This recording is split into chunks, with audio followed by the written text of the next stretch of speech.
Kwa majina naitwa Kazungu Mwambire Noti, natoka katika Mkondoni, nimesomea Mkondoni, nikajoin Mkondoni Secondary School.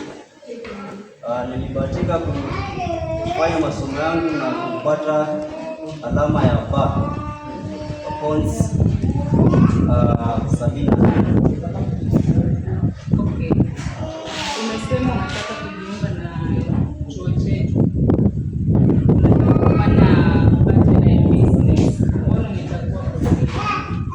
Nimechagua kozi kwa sababu ningependa kufanya biashara yangu.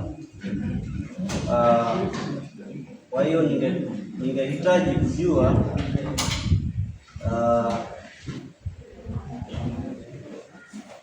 ama ningehitaji kujifunza skills zenye zaweza kufanya nifanye vizuri katika biashara yangu.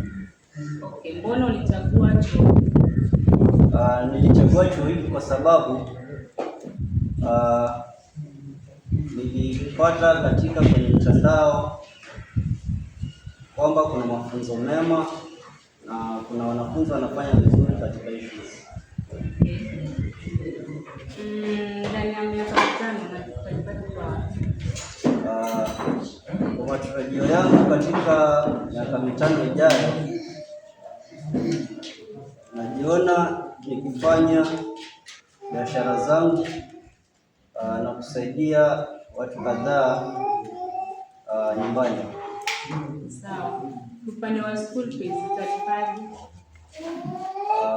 Upande wa school fees natarajia kufanya kwanza nitasaidika na wazazi kwa sababu bado niko na wazazi na matumaini kuwa watanisaidia. Upande wa pili nitafanya part-time jobs ili kuhakikisha nafanya malipo yangu kwa wakati. Okay. Asante kwa wakati wako. Shukrani.